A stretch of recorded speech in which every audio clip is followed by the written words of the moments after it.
We're back. This, Hello.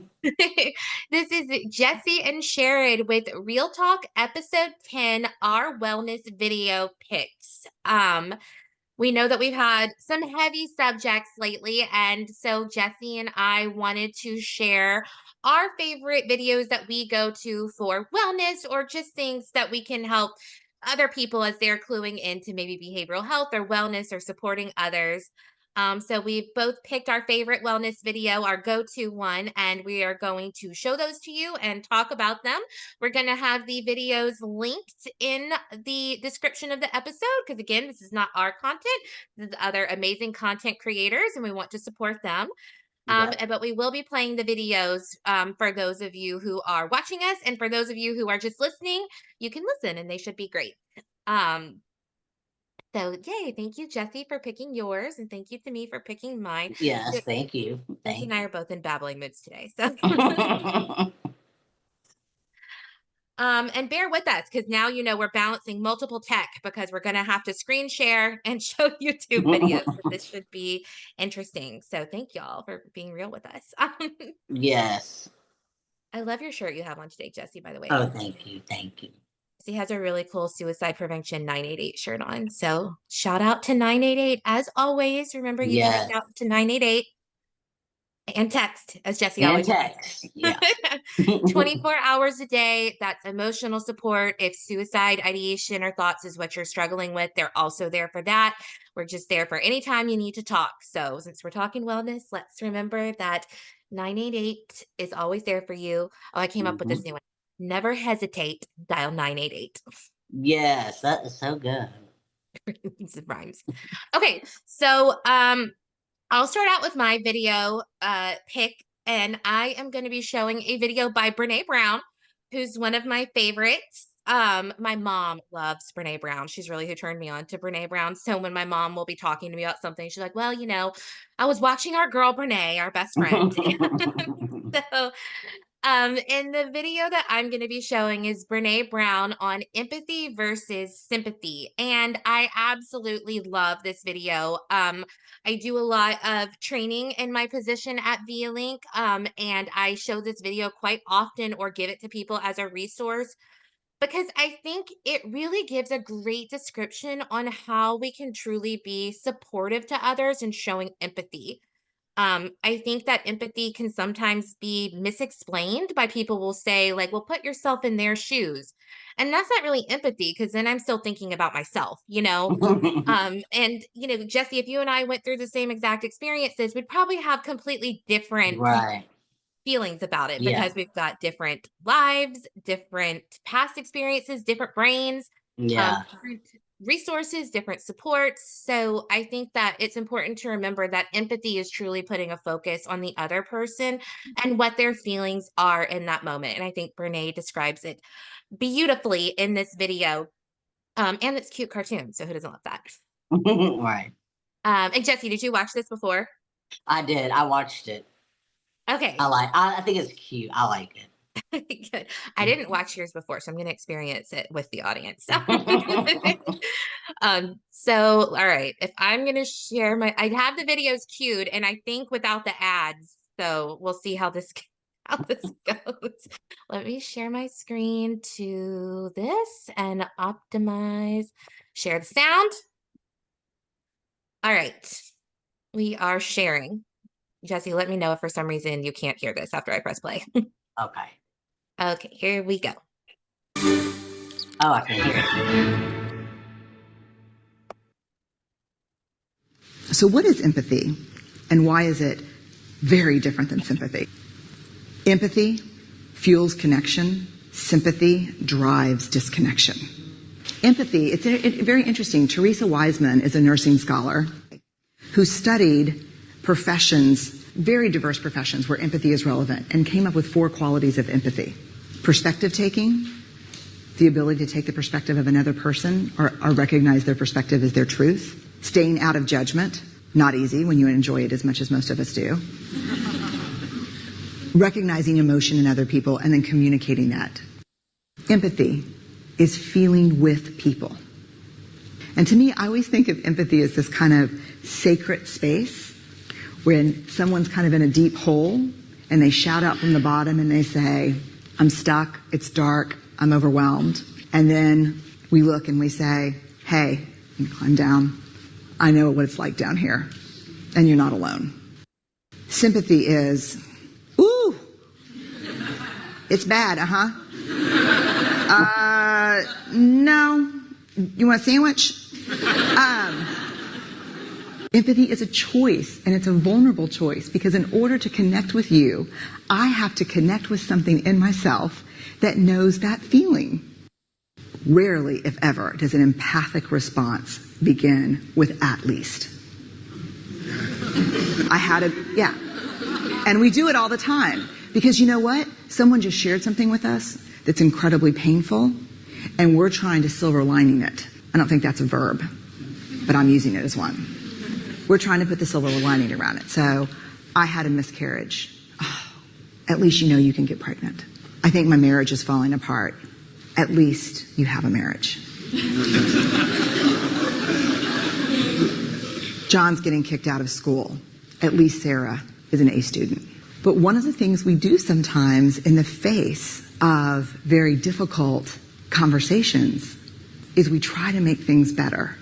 If I share something with you that's very difficult, I'd rather you say, I don't even know what to say right now, I'm just so glad you told me.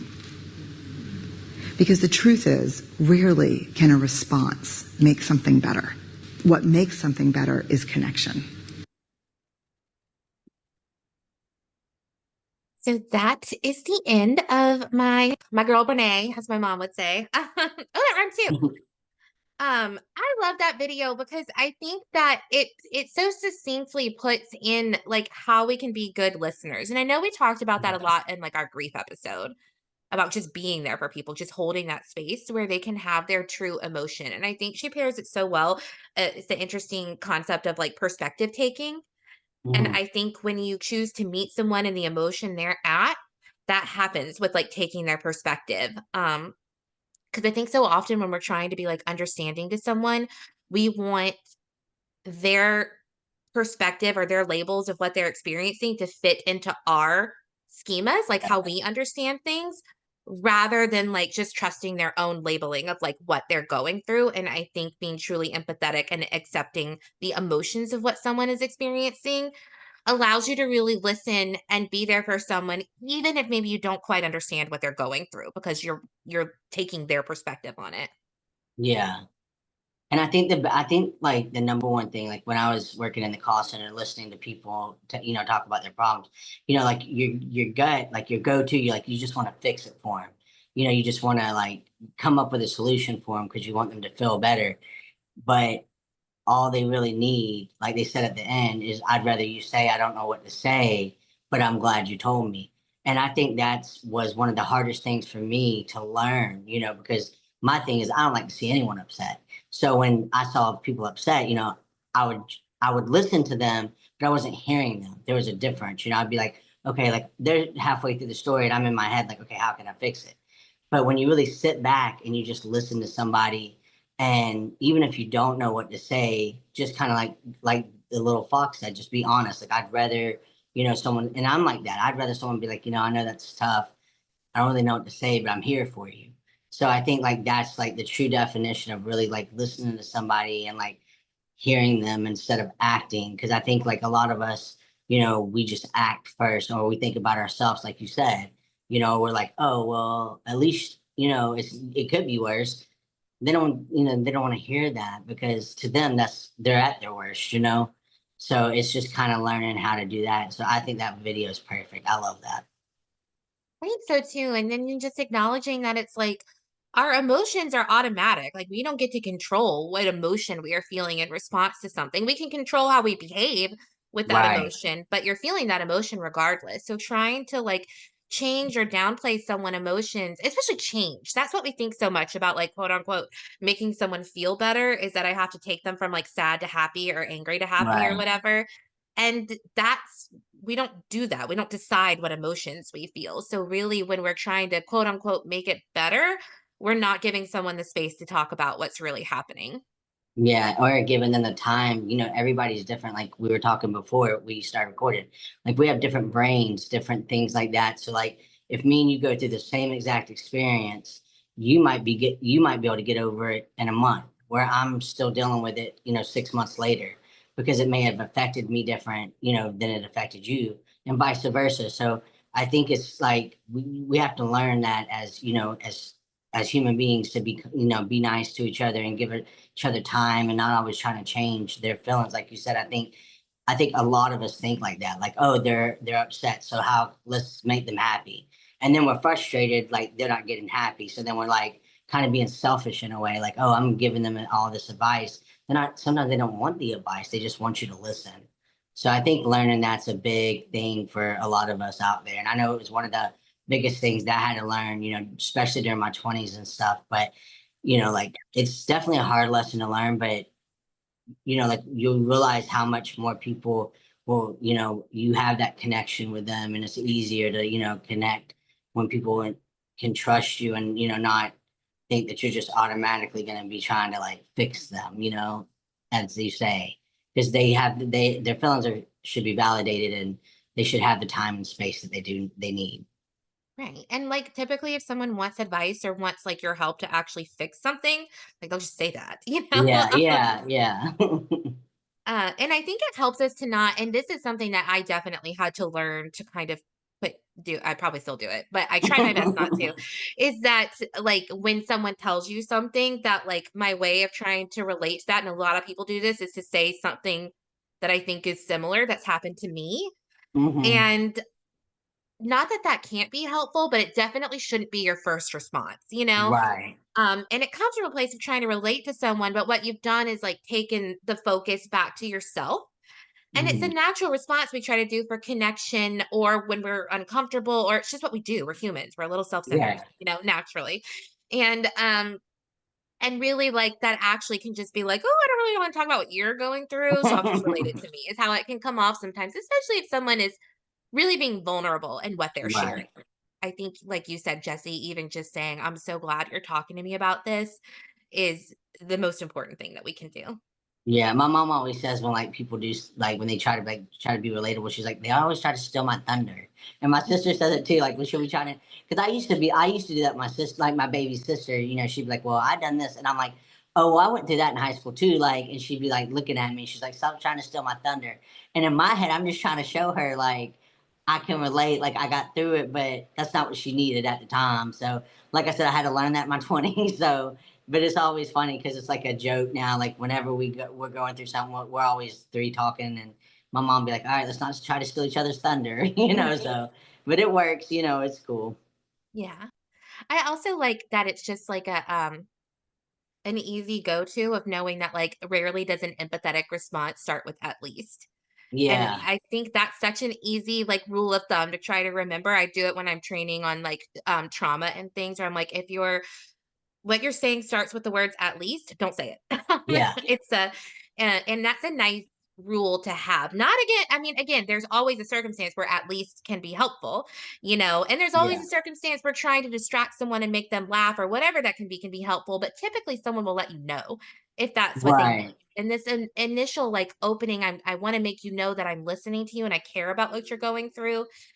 That's when I think that validation of emotions is so important. And it's so true that like if someone tells you something that's difficult for them or what they're struggling with, and you go, well, at least whatever, you're just like, okay, in your head, you're like, well, I don't really get to talk about this anymore, then do I? Like, it's not, not as big of a deal. So, um, I think it's a weird thing to learn, and kind of that how you respond, even when you really care, can really dictate how much people think they can share with you because of right, your level of interest, or if you're accidentally giving a message of like, well, this isn't that important or this isn't that big and things like that. And you can absolutely care about somebody so much and they know that. But when it's something that's difficult to talk about, when our responses are something like, well, at least, or this is what I went through and that's not what I asked for yet, right, then it's gonna kind of shut me down a little bit. Knowing that you care, but just being like, oh, okay, this isn't what we're doing right now then. right, right. All right, well, Jesse, let's talk about your video. What do you have for us? So mine is called Ways to Wellness, and it's by Alberta Health Services. Doesn't have cute little, fox characters, but does have cute little cartoon figures in it. But I like this one because it gives a bunch of different like ideas how to keep healthy, or what you can do that might make you feel better, when you're going through stuff. So that's why I chose this video. Like I always watch it like kind of when I'm like having like a down day or like trying to remind myself, like watch this, it'll give you an idea. And it gives like 5 or 6 different ideas that, you can do and it kind of put you in a good mood and like help keep you well. So I really like this video. Oh, I'm excited to watch it. Yes, Jessie is a better podcast host than me. She watched my video and I didn't watch hers. I can call myself out for that. But here we go as I also attempt to share my screen again. Share sound. It should be going. All right. Let's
I love that. That's so cute. Yeah, I saw that one day and I thought it was the cutest little thing. I just like that it gives you like different things because like eat healthy, like yeah, that's fine. I mean, that's I'm not thinking about eating healthy sometimes, but it just gives you good ideas, like get active, be kind.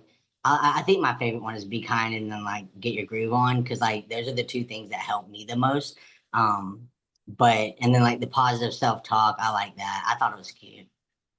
Yeah, I love that. For those of you that were not watching but just listening, you're welcome for the music. And, and just the things that were said, and I do encourage you to go back and watch the video, is be kind, get active, be yourself, practice gratitude and write it down, which I love. Get your groove on, eat healthy foods, and laugh. I love that. I love be kind. I think that that's something that I mean, of course, is good and beneficial for other people, but it's also good for our souls when we're Yeah. kind to others. And then when you end up like you can tell when someone smiles back at you, or you're really polite to, maybe someone you encounter at a restaurant or the store, and you can tell it kind of helped their day because maybe they were stressed, like, it makes you feel good. And not that we Right. should be nice to other people to make ourselves feel good, but it's a lovely side effect. Yeah.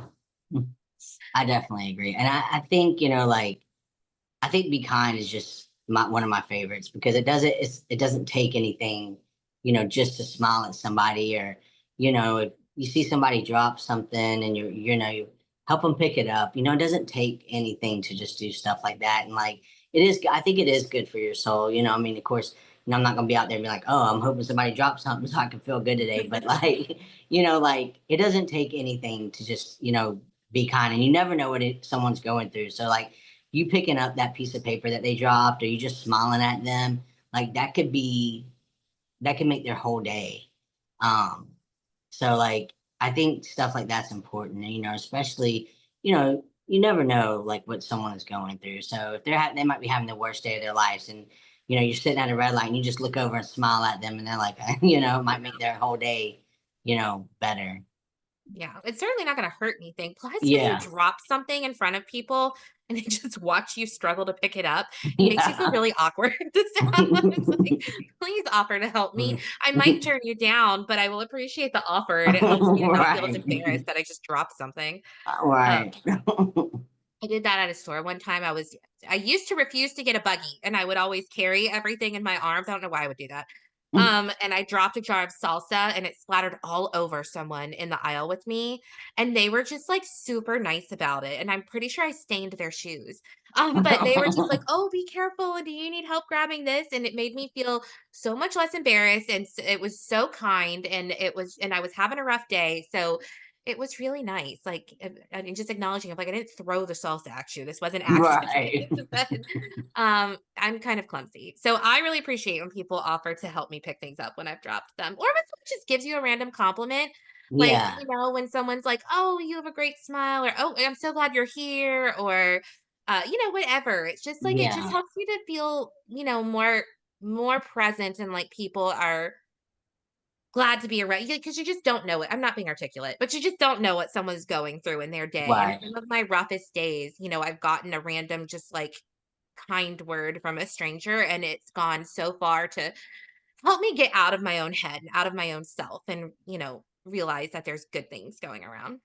Yeah, and I think it's always nice to have a reminder that there are good people out there. There's good things going on. So I think it's nice. And I think it's like we should all be building each other up anyway. Trying to help each other out. And just being there for everybody. And um, I just think a random compliment, or, helping when you don't have to. I mean, I think it says so much, you know, that sometimes you probably can't put it into words, for people, because the biggest thing, like I said, you never know what someone's going through.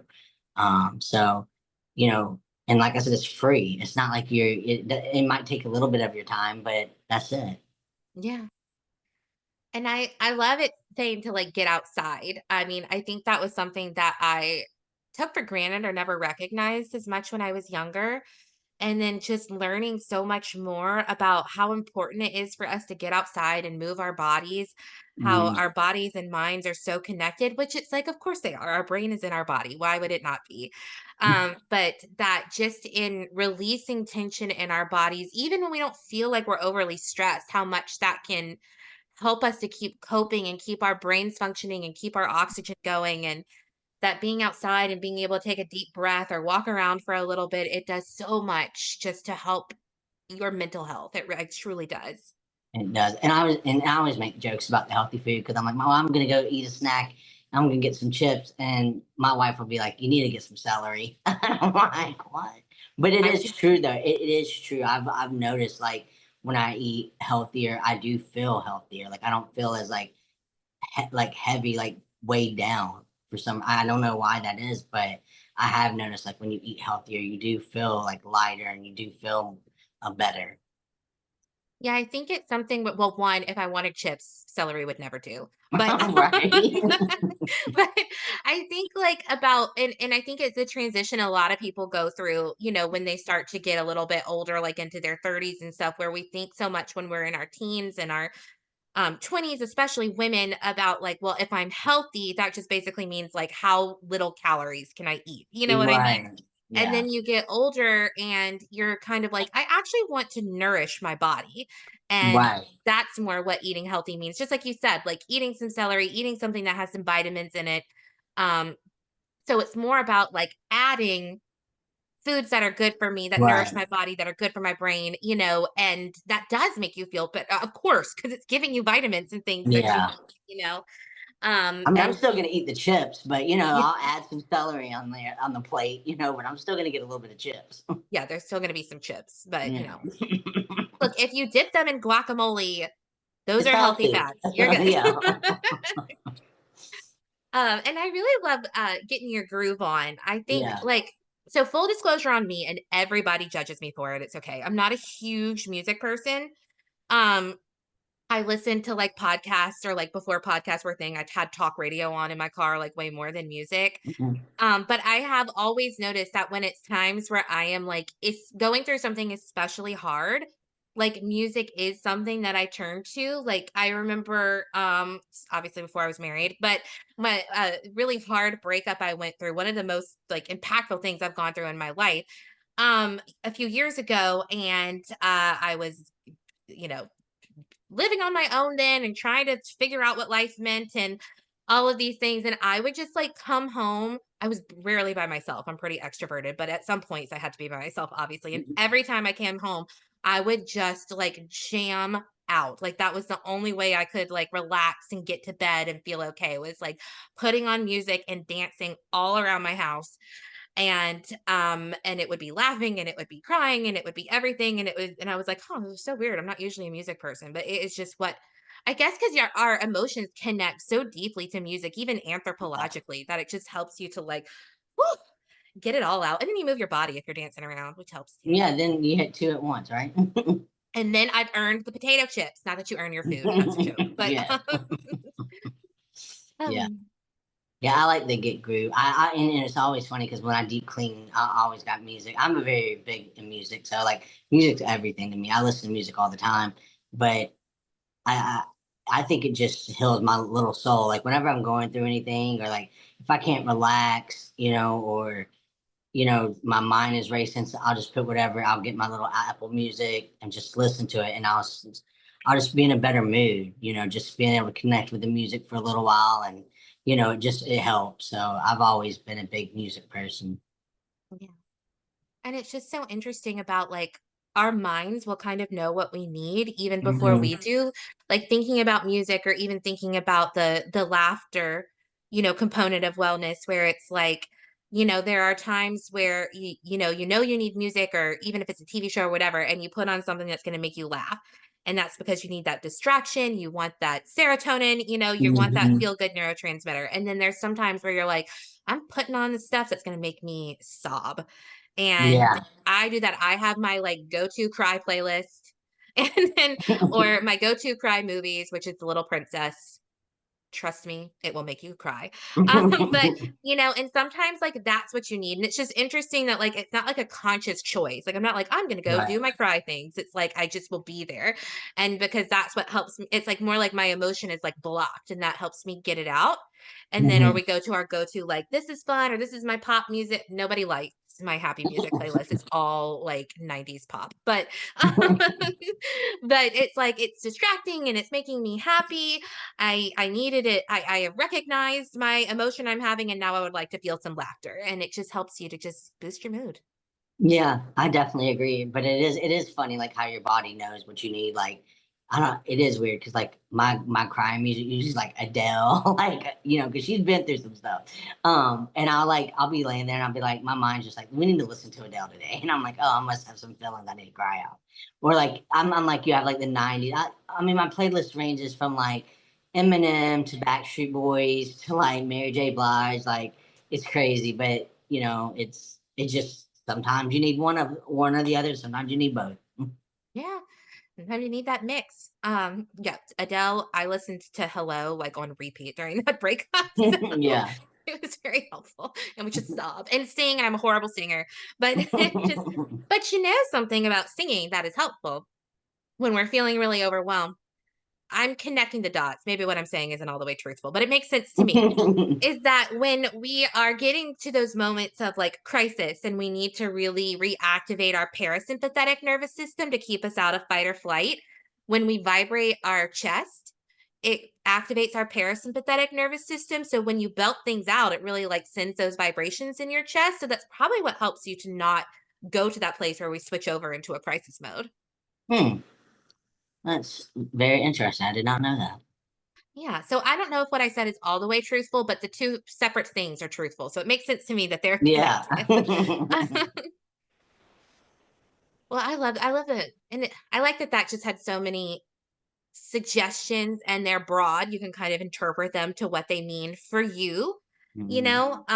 And yeah, I think practicing gratitude is important too. I think it's definitely a tightrope walk with gratitude Mhm. because you don't want to be like so overly practicing gratitude that you don't acknowledge like when something tough has happened to you. Cause of course everybody has the right to feel let down, to be sad, to Yeah. be angry. I think especially again as women, that's a thing that can be harder is having that like permission to be angry about things. Right. Um, but that I completely lost my train of thought.